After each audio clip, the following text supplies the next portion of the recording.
Salut tout le monde, moi c'est Lucas. Et si vous vous demandez pourquoi je bouge mes mains dans tous les sens, c'est parce que je suis sourd. Moi j'ai été très intéressé par ce document et ce qui m'a frappé c'est de voir que les sourds gestuent plus vite que nous quand on parle. Et je pense que quand on parle, on va beaucoup plus lentement qu'eux. Alors ce qui m'a aussi frappé, c'est de voir que quand on parle, on ne peut pas s'empêcher de faire des gestes de la main, et quand un sourd parle, quand un sourd signe, il ne peut pas s'empêcher de faire des gestes du visage. Donc ça veut dire qu'il y a une cohérence dans leur monde mental que nous, on ne soupçonne pas. On est des handicapés sensoriels, on perçoit presque rien du monde, et on a l'impression qu'on perçoit tout parce que c'est cohérent. Je pense que c'est pareil pour les sourds, ils perçoivent de manière cohérente le même monde mental que nous, moins le canal auditif, et ils compensent probablement par l'hypergestualité et par une hyperperformance des yeux. Je me lance dans la musique. La démarche de cette série, elle est passionnante parce qu'elle est sous le registre, elle est sérieuse bien sûr, faire prendre conscience du handicap, en l'espèce de la surdité, et une difficulté de communication, a priori, mais sous l'angle de la dérision, sinon sous l'angle de l'autodérision, puisque c'est un enfant sourd qui lui-même joue le rôle, et je veux dire, et il démontre à merveille ce qu'ont bien dit les réalisateurs, à savoir que c'est pas sa surdité qui était un problème. Bien entendu que c'était une difficulté.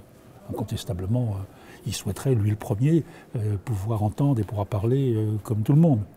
Mais il n'a pas de problème de communication. Il a trouvé des alternatives à l'expression orale dans l'expression physique. Et il vit les problèmes de tous les autres enfants. Et il ose le dire, et il ose le dire avec un brin d'humour.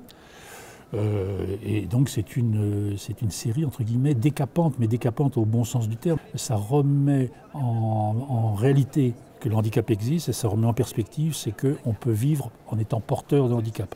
Donc c'est une très bonne série. En plus elle est destinée aux enfants. Et vous savez que les enfants sont souvent ceux qui martyrisent les enfants.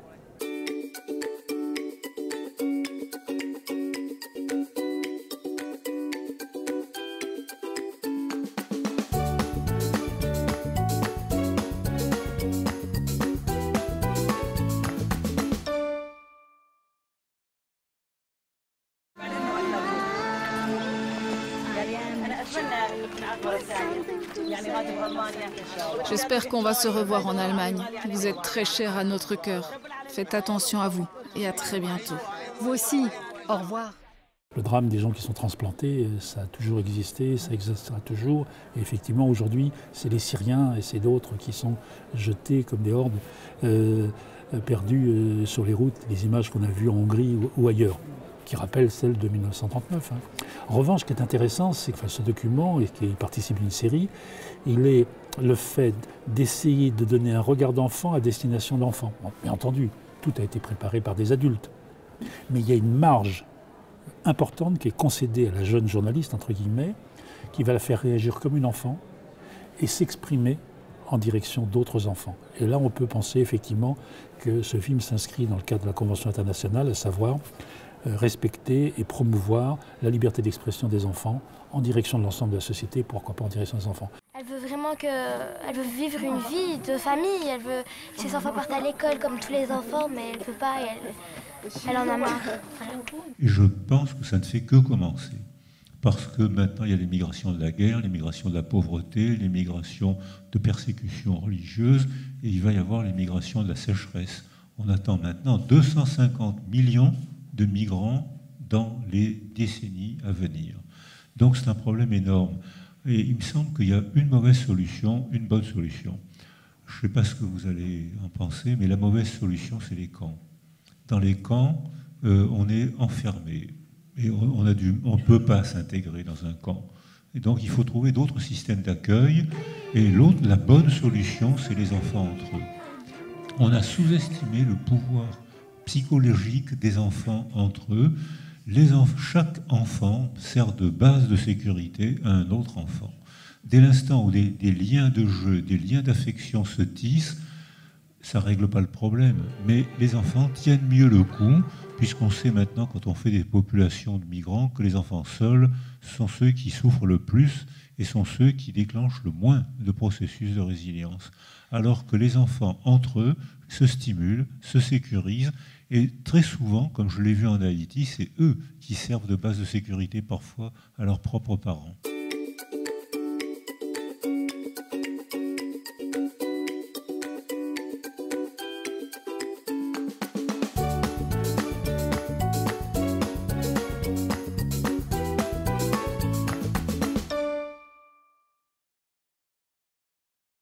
Vous avez fouillé mes affaires?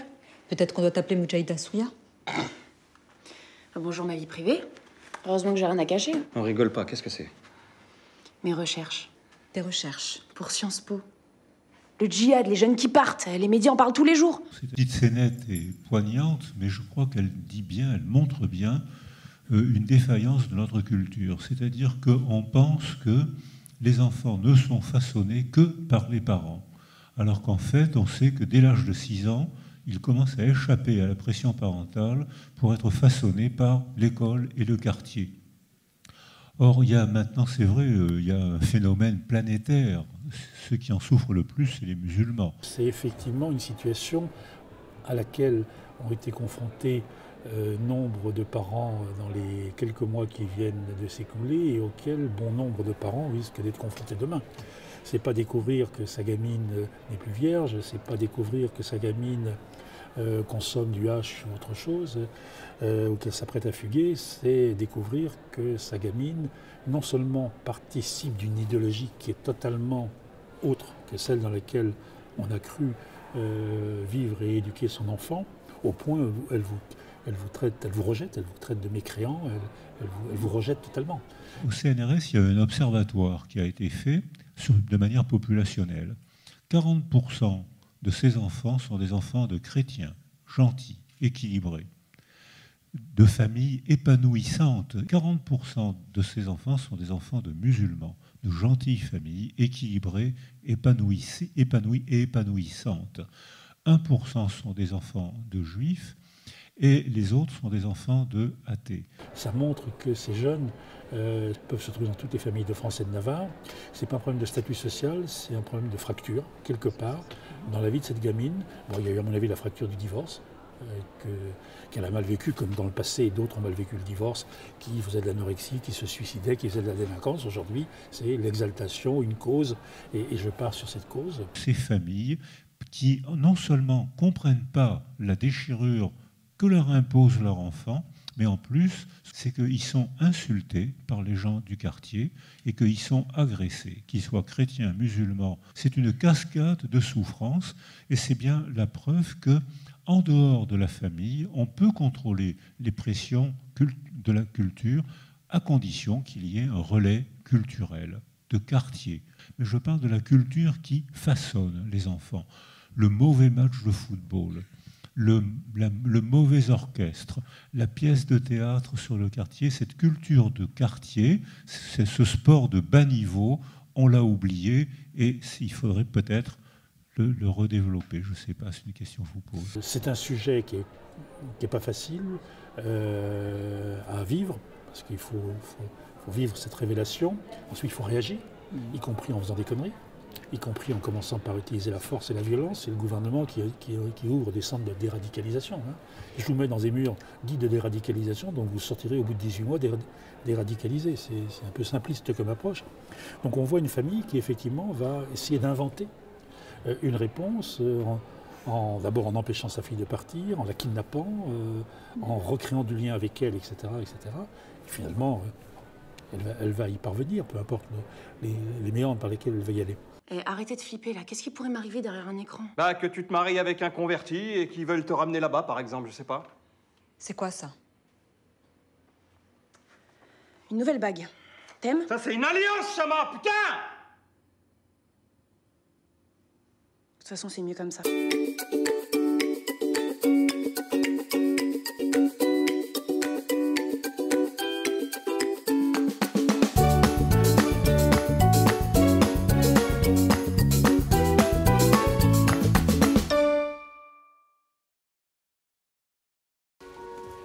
J'ai fait tout ce que tu m'as dit, maman.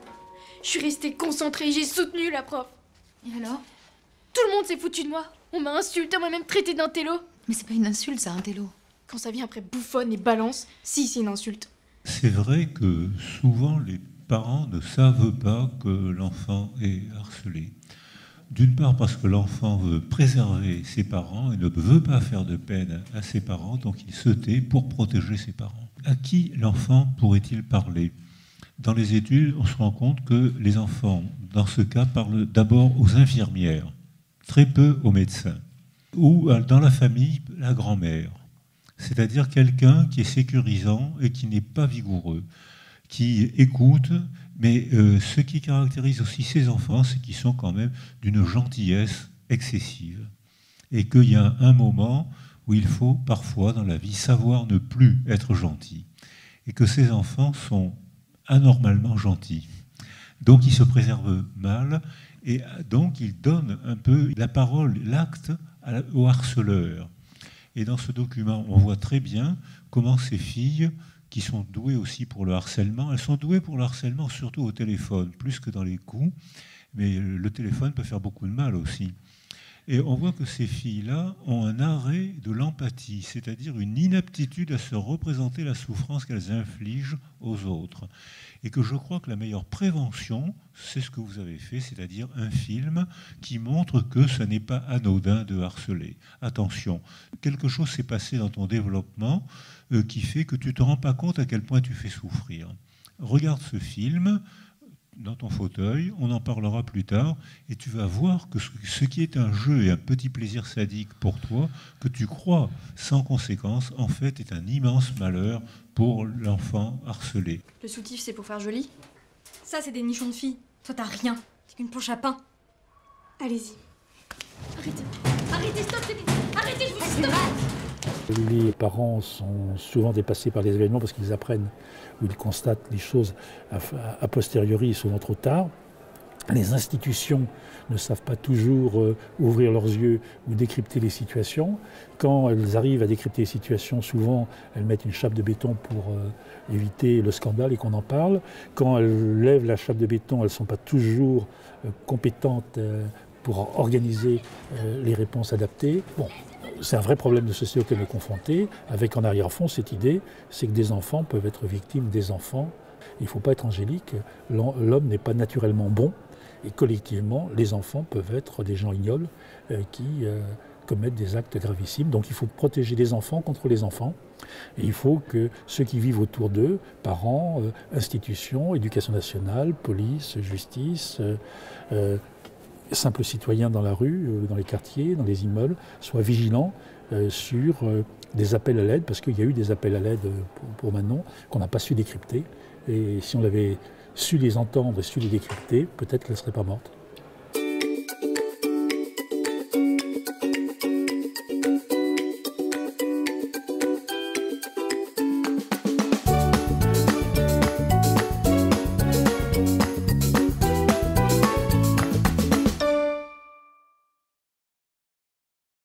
Ce soir, Complément d'enquête se penche sur des secrets bien gardés à l'Éducation nationale, mais aussi au sein de l'Église catholique. Romain Farina, 45 ans, aurait abusé d'enfants de 6 à 7 ans dans sa propre classe. Très très grand moment de télévision française, parce que non seulement chacun des reportages est un temps très fort, dénoncer ce qui pendant des décennies s'est passé dans l'éducation nationale, dénoncer ce qui pendant des décennies s'est passé dans l'Église de France, mais dans d'autres églises. Troisièmement, ce regard sur une alternative à la démarche qui consiste à dire prenons conscience que les pédophiles, pour être coupables et condamnables, sont aussi des personnes qui peuvent être malades et perturbées. Et effectivement, il y a une thérapie à mettre en place. En Corse, maintenant, il y a un centre qui ne fait que des psychothérapies de groupe, parce que l'homme, et parfois la femme pédophile, n'a pas conscience du crime. Mais quand ils voient les dégâts que l'autre a provoqués, alors là, ils prennent conscience et disent « Est-ce que j'ai fait la même chose, moi ?» Et donc, effectivement, là, il y a une méthode de soins.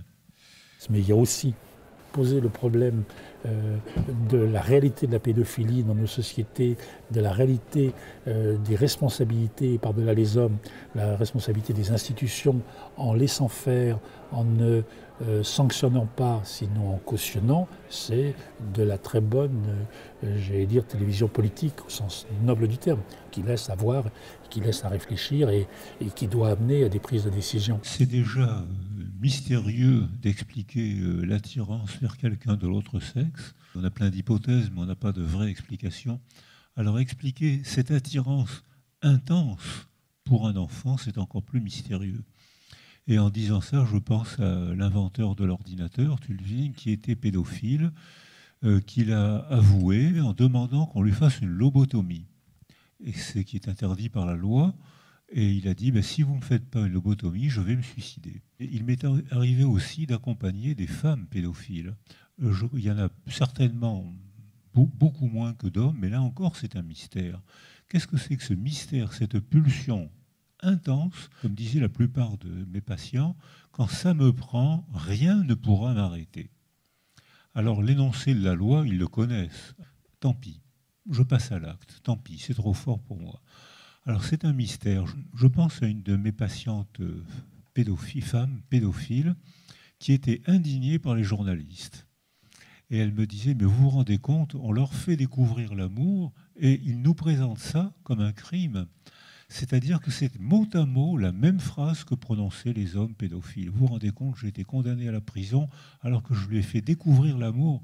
Oui, mais enfin, elle avait 7 ans. Ah oui, mais...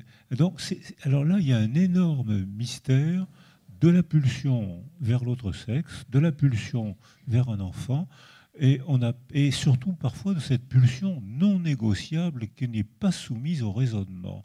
Quand même, l'énoncé de la loi freine le passage à l'acte de quelques-uns. Ces reportages pouvaient influencer l'éducation nationale, l'Église de France et les responsables politiques à prendre les décisions qui s'imposent. Elle aura contribué à son objet.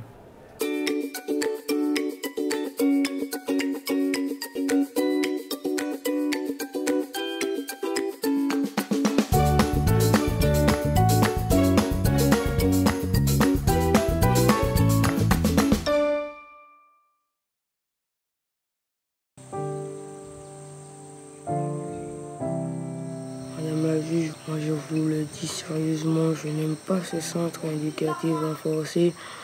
Je ne m'entends pas avec les jeunes et aussi avec les éducateurs. Et moi, je trouve que vous êtes allés trop fort pour m'envoyer dans un centre éducatif renforcé de Guyane. Il y a bien sûr la relation humaine, la bienveillance qui est fondamentale, mais on sait que maintenant, grâce à la neuroimagerie, un très grand nombre d'entre eux ont subi un isolement sensoriel, accidentel, médical ou relationnel, une défaillance familiale parce que la mère était morte, malade, parce qu'il y avait de la violence conjugale. Et on voit que ces enfants-là acquièrent très tôt, dès les premiers mois de l'existence, une altération de leurs 2 lobes préfrontaux qui empêche de contrôler les émotions.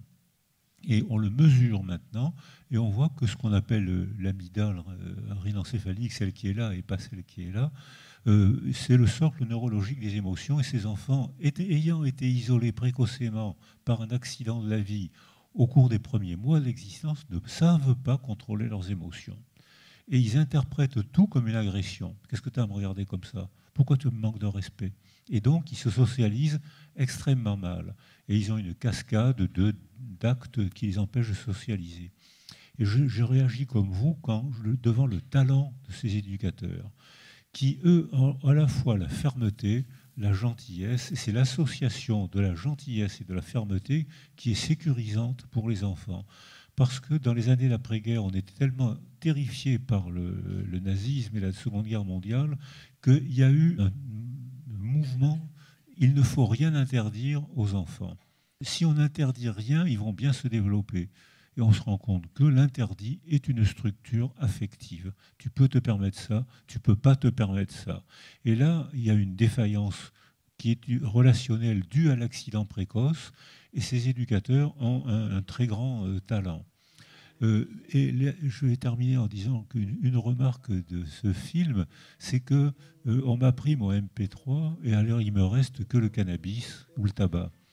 Et on constate maintenant que le cannabis commence à descendre en France depuis que le smartphone se développe. Parce que ces enfants-là, n'ayant pas le vide dans leur monde mental à cause de la désocialisation précoce, préverbale, ces enfants-là remplissent le vide par la musique, le sport, et s'il n'y a ni musique ni sport, il y a le tabac et le cannabis. Effectivement, on a un certain nombre de jeunes qui sont laissés à volo par une explosion de l'autorité parentale. Ils n'ont pas d'autorité qui les structure. Et effectivement, la démarche du CER, qui consiste à leur faire bénéficier d'une autorité juste, ne pas laisser faire les jeunes n'importe quoi, mais il ne s'agit pas non plus de les humilier, de les dresser, j'en passe et des meilleurs. Donc la démarche d'une éducation dans la contrainte, et toute éducation est contrainte, j'allais dire, est très bien restituée à travers ce document. C'est un document qui est absolument passionnant sur ce qui se passe en Guyane, mais aussi ce qui se passe dans beaucoup de centres éducatifs fermés, de beaucoup de centres éducatifs renforcés, ou tout simplement dans des démarches éducatives développées par les fonctionnaires à liberté surveillée en France ou par le secteur associatif. Donc ce qui est dommage, c'est que ce type de témoignage ne soit pas remis dans son contexte. C'est-à-dire, c'est comme si on parle d'une chaîne, mais on met en exergue qu'un maillon. Il aurait été intéressant d'entourer la restitution de ce maillon de la description de la chaîne, de ce qui est en amont, de ce qui est en aval, de la place que tient ce type d'institution dans l'intérêt des enfants, et grosso modo, comment en prenant mieux en compte les enfants, on protège mieux la société, parce que c'est aussi l'objectif. Ce n'est pas une opération bénévole, entre guillemets, que la justice et le groupe SOS, en l'espèce, mènent sur la Guyane. Il s'agit de prévenir la récidive de la délinquance, donc de protéger la société.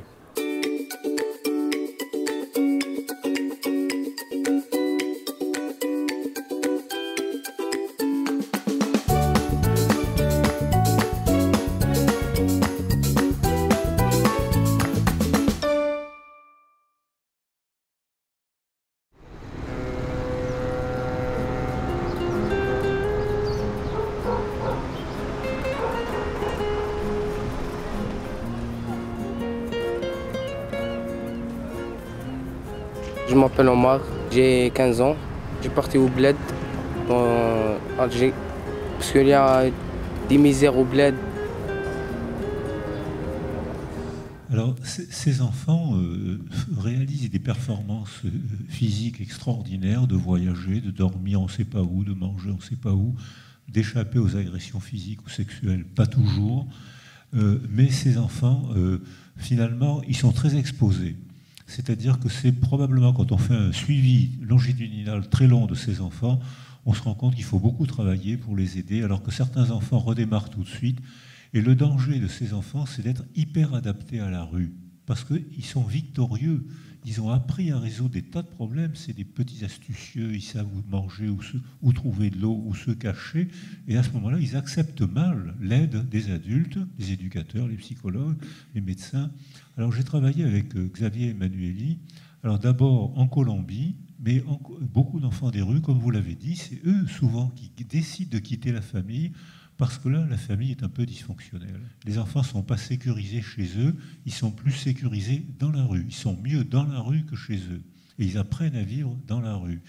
Et c'est parce qu'on voit maintenant en Roumanie, j'ai travaillé avec Xavier Emmanuelli en Roumanie et à Saint-Pétersbourg, il y a 30 000 enfants des rues à Saint-Pétersbourg, par moins 30 souvent l'hiver.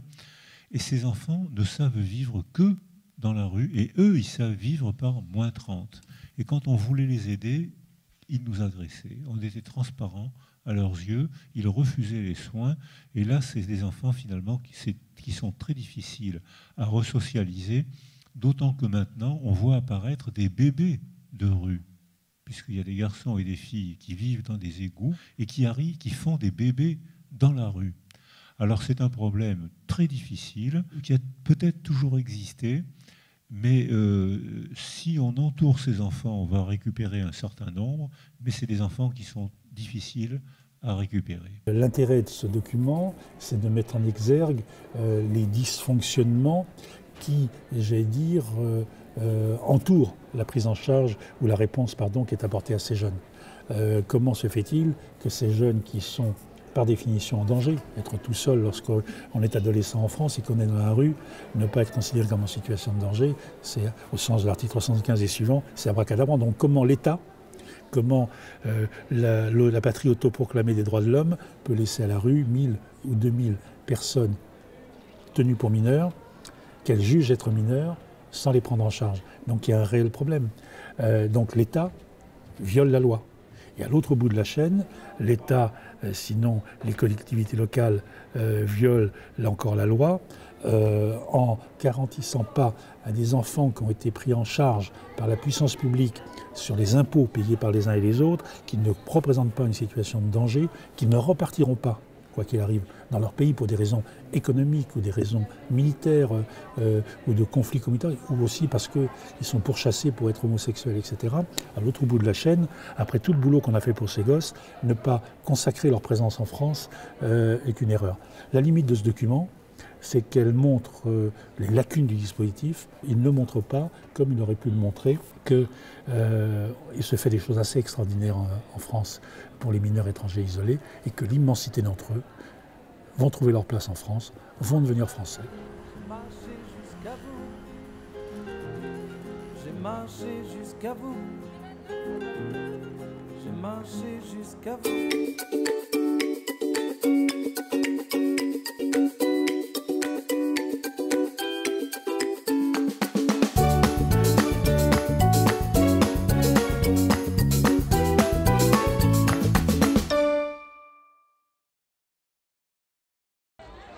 6 ans après le tremblement de terre, Haïti reste dans le chaos. Ici, les enfants sont peu de choses. Cet enfant est malade et le père de cet enfant lui a dit de jeter. Comment ça, jeter un enfant? Ça arrive qu'on jette des enfants? Oui, ça arrive beaucoup en Haïti. Il y a plusieurs dimensions dans ce film. C'est un film qui est poignant parce qu'on voit des choses qu'on ne peut même pas imaginer qu'elles puissent exister. Effectivement, des enfants jetés, c'est-à-dire considérés, là encore, comme de la matière. Aux États-Unis, on remet sur le marché des enfants à l'adoption. En Haïti, on les jette comme des vulgaires produits, j'allais dire, qui n'ont plus de sens ou plus d'intérêt. Puis par-delà, bien entendu, il y a le sort de tous ces enfants des rues, ces enfants handicapés, l'image de cet enfant qui, depuis maintenant, on sait qu'il est mort, mais qui est paralysé, qui s'est fait voler le fauteuil qu'on a réussi à lui acheter. Je veux dire que tout ça, c'est des choses qu'on ne peut même pas soupçonner que ça puisse être. Donc c'est un moment poignant, c'est un moment très très fort dans une société. Haïti est quand même le pays le plus pauvre du monde. Alors c'est vraiment un document assez oppressant, mais ça a toujours existé dans la Rome ancienne, malgré sa belle culture. Beaucoup d'enfants étaient déposés. Et la femme mettait l'enfant au monde, l'enfant était déposé, le père le relevait, ça va, on allait s'en occuper, on allait l'élever. Mais l'enfant était déposé très souvent sur des tas d'ordures, et le père ne le relevait pas. Et dans ce cas-là, on voyait d'autres adultes passer, et eux relevaient les enfants, et ils en faisaient des esclaves, et une fois qu'ils les avaient bien éduqués pour l'esclavage, ils les vendaient. Alors, donc, ces situations pires qu'insupportables ont toujours existé. Et même pendant très longtemps, même en France, le petit poussé, l'abandon des enfants était la règle. On gardait les premiers enfants et les petits derniers, on les abandonnait parce que c'était des bouches à nourrir. Et très souvent, ils étaient abandonnés dans la forêt. Donc c'est un phénomène qui n'est pas rare et qui est toujours la preuve d'une grave défaillance sociale. À Haïti, aujourd'hui, l'organisation sociale est très difficile, c'est-à-dire qu'il y a des gens qui, comme d'habitude, réussissent à échapper à la désorganisation sociale provoquée par le tremblement de terre et auparavant par les tontons Macoutes et la famille du Valier. Ça veut dire que cette société a beaucoup de mal à s'organiser. Mais quand elle s'organise, on ne jette plus les enfants, sauf dans les cas de psychose, c'est-à-dire c'est très rare. Et donc ça prouve que la société haïtienne, malgré les flots d'argent qui ont été déversés, n'arrive toujours pas à s'organiser parce que l'argent ne va pas dans toutes les poches. Donc c'est quand même la preuve d'une grave défaillance sociale. peut pas oublier le sort de ces enfants. C'est un document qui est intéressant aussi parce qu'il y a, et surtout si on le met en exergue par rapport à d'autres, on a vu que dans la pauvreté, la misère, la précarité, etc., l'être humain, et notamment les enfants, sont capables d'actes de solidarité extraordinaires les uns envers les autres. Les gosses qui se donnent à manger dans la rue, la gamine qui est amputée, qui apprend à des gamines qui sont aveugles à danser, enfin j'en passe des meilleurs. La troisième dimension, bien sûr, c'est le personnage, M. Grand Clément, qui est plus qu'un journaliste. Grand Clément, il ne se contente pas de faire des images. Pour témoigner, il passe à l'acte et sans claironner, il aide ceux qu'il peut aider à la hauteur de ce qu'il peut faire. Voilà. Donc il y a des dimensions fantastiques dans ce film.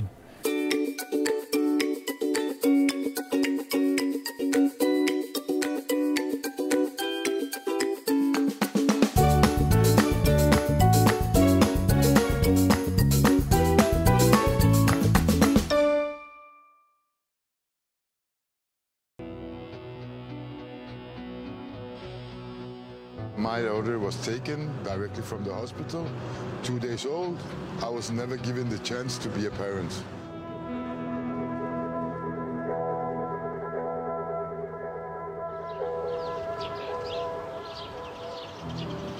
Alors, c'est à Bilbao, on a dit que c'était cette population-là fabriquait la population des enfants qui allaient maltraiter leurs parents. Nous, adultes, on doit apprendre l'interdit, parce que c'est une fonction socialisante, c'est une structure affective, on ne peut pas tout se permettre, et nos enfants doivent apprendre la même chose. Eux aussi ne peuvent pas tout se permettre.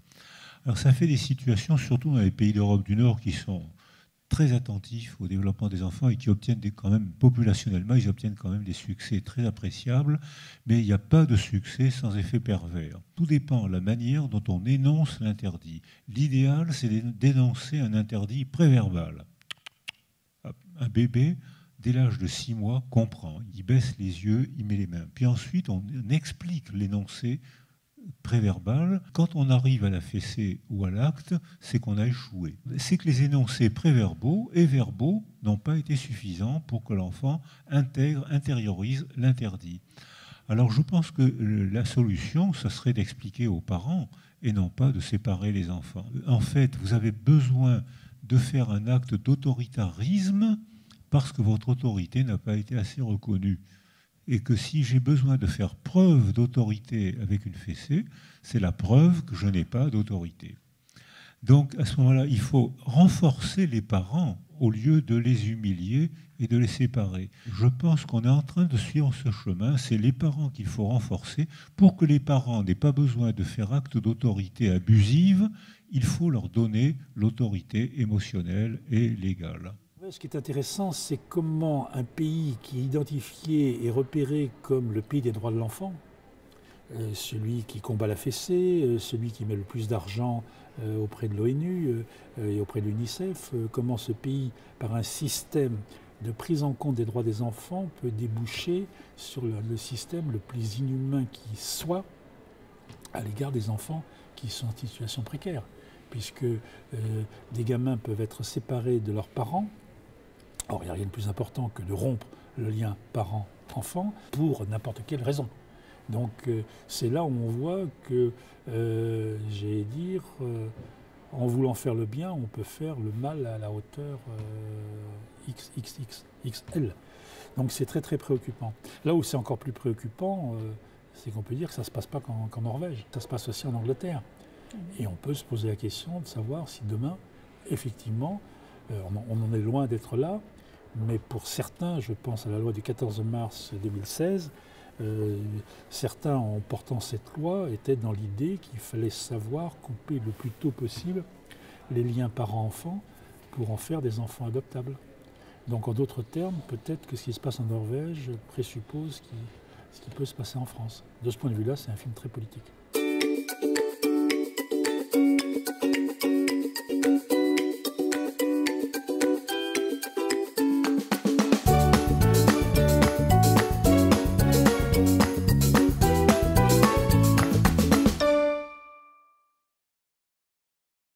On se pose la question, à la naissance, toujours, garçon ou fille? Je pense que si on respecte l'enfant, Il faut attendre que lui décide. Mais il faut essayer de comprendre ce phénomène. Et il n'y a pas longtemps qu'on s'y attaque, parce que c'est un phénomène qui était complètement occulté. Or, à l'origine, on a tous été des filles. L'embryon est un embryon femelle. Et ensuite, une petite moitié d'entre nous est devenue mâle, mais on a gardé les vestiges femelles. On a des mamelons. Ils servent à rien. Donc ça veut dire que biologiquement, c'est une construction lente et progressive de soi sous l'effet des pressions biologiques, affectives et culturelles. Alors les pressions biologiques, on commence à les connaître. C'est la sécrétion des hormones qui fait que ça se développe dans un sens ou dans l'autre, ou ça se développe moins ou plus. On a tous les deux sexes, mais c'est sécurisant de n'être que d'un sexe, parce que l'identité, c'est une amputation de nos potentialités. On renonce à ce qu'on pourrait être et en échange, on a une certitude, ça va, je suis un garçon ou je suis une fille. Mais c'est une amputation du développement, d'où la nécessité de respecter ses enfants et d'attendre, de parler avec eux et d'attendre qu'ils décident, parce que quand on arrive au monde, on ne sait pas de quel sexe on est. C'est seulement avec Oedipe qu'on commence à se poser la question. Mais tant qu'on n'est pas arrivé à cet âge-là, on est un bébé. Mais le facteur culturel est aussi très important. C'est-à-dire que chez les Navajos, les Indiens d'Amérique du Nord, ils considèrent que les intersexes sont les hommes et les femmes, ils ne savent pas, supérieurs, puisqu'ils ont les deux sexes, donc c'est la preuve qu'eux n'ont renoncé à rien, ils ne sont pas amputés en ayant choisi une identité de mâle ou de femelle. Et chez les Navajos, dès que quelqu'un correspond à cette anatomie et peut-être aussi à cette psychologie, il est glorifié. Et ce qui améliore beaucoup son bien-être affectif. Et je pense que ça participe à leur confort. Donc il n'y a pas le choix entre la biologie, l'affectif ou le culturel, c'est un développement continu. Pour moi, c'est le document le plus fort. C'est le plus fort au sens où il m'a appris quelque chose que j'ignorais, donc à la limite. Ça prouve l'intérêt de la démarche cinématographique. En l'espèce, moi je sais beaucoup de choses et celui-là m'a appris encore des choses que je ne savais pas. C'est-à-dire qu'effectivement, en petit nombre peut-être, mais en nombre réellement, en France comme ailleurs, il y a des personnes qui naissent et qui sont ni totalement hommes, ni totalement femmes. Alors est-ce qu'ils ont le droit d'être? Ou est-ce qu'on ne peut être que si on est un homme ou une femme? Mais sur le principe, la question qui est posée, c'est est-ce qu'on peut vivre dans une société en étant jaune, en étant rouge, en étant noir, en étant vert, en étant petit, en étant grand, en étant plutôt avec une poitrine développée, plutôt sans poitrine, plutôt avec un sexe possible. Et moi, je pense qu'il faut qu'on se batte demain pour dire on a le droit d'être. On a le droit d'être homme, femme ou autre, on a le droit d'être juif, musulman, catholique ou agnostique, on a le droit d'être blanc, noir, on a le droit d'être. Et toute personne qui est. Voilà. Alors maintenant, il y a une autre chose qui, dans ce contexte qui est le nôtre aujourd'hui, devait être relevée, qui l'a été, c'est qu'effectivement, le choix sexué, d'être plutôt homme, plutôt femme, est fait par des adultes, en violation de la Convention internationale sur le droit de l'enfant, puisque la vie de l'enfant n'est pas prise en compte. Des adultes réfléchissent sur l'intérêt de l'enfant, mais son point de vue n'est pas pris en compte. Et c'est le même débat que sur l'excision, sur la circoncision. C'est une atteinte à l'intégrité physique de l'enfant, qui n'est pas justifiée par des raisons médicales, et sur lequel il devrait y avoir le consentement de l'intéressé. Et la démonstration de ce que je dis, elle se retrouve dans le témoignage de ce médecin, qui après avoir pratiqué ce médecin suisse, qui après avoir pratiqué X opérations, aujourd'hui ayant pris conscience du drame psychologique que vivent ces enfants qui ont été opérés contre leur gré, et lui il a techniquement réussi l'opération, mais la technique n'est qu'une salmanie, comme disait le camarade Brassens. La technique est au service d'une stratégie, d'une psychologie et des droits de la personne. Et ceux qui ont bénéficié de l'opération lui disent « Camarade, tu n'as pas respecté mes droits, tu ne m'as pas demandé mon avis ». Et le droit de l'enfant d'exprimer son point de vue, c'est un des droits fondamentaux de la Convention internationale sur les droits de l'enfant.